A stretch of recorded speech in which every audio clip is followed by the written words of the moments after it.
सर्वसामान्यांच्या हक्काचा आवाज जागर जनस्थान। सोशल मीडियावर केवळ प्रसिद्धीसाठी तथ्यहीन माहिती पसरवून ग्रामपंचायत अधिकारी आणि सरपंचांची बदनामी करणाऱ्या समाजकंटकांवर कठोर कायदेशीर कारवाई करण्यात यावी अशी जोरदार मागणी अखिल भारतीय सरपंच परिषदेच्या वतीने धुळे जिल्हा पोलीस अधीक्षकांकडे निवेदनाद्वारे करण्यात आली आहे।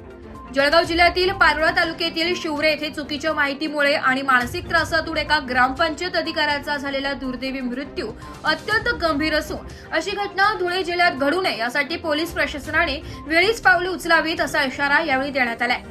इंस्टाग्राम, फेसबुकवर खोट्या रील्स बनवणारे आणि व्हॉट्सअप ग्रुप ॲडमिन यांच्यावर स्थानिक पोलीस ठाणे तसेच गाव पातळीवरील पोलीस पाटलांतर्फे कडक नजर ठेवून गुन्हे दाखल करावेत अशी मागणी जिल्हाध्यक्ष राजेश पाटील यांच्या नेतृत्वाखालील शिष्टमंडळाने केली आहे।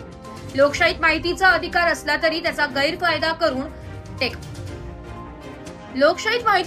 असला तरी त्याचा गैरवापर करून विकास कामांना खीळ घालणाऱ्या आणि कुटुंबांना वेठीस धरणाऱ्या उपद्रवी लोकांचा तातडीने बंदोबस्त करावा अशी ठाम भूमिका यावेळी संघटनेने मांडली आहे।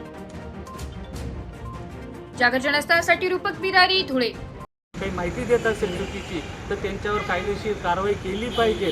आणि माझं प्रशासनाला सांगणं आहे, ग्राम विकास विभागाला, की आपण असं परिपत्रक काढून म्हणजे गावगाडा व्यवस्थित चालावा, गावाचा विकास जर करायचा असेल तर आपण सरपंच व ग्रामपंचायत अधिकाऱ्यांच्या पाठीशी खंबीरपणे उभं राहिलं पाहिजे, तरच गावगाडा व्यवस्थित चालणार आहे। ही आपण शासनाने दखल घेतली पाहिजे। आणि प्रशासनामध्ये पण असं चाललेलं आहे की अधिकाऱ्यांपर्यंत पत्र जाण्याच्या अगोदर तक्रारदाराकडे पत्र असतं आणि त्याच्यामुळे ते इंस्टाग्राम व फेसबुकला जातं, त्याच्यातून चुकीचे संदेश होतात आणि गावोगावी चुकीची माहिती जाते।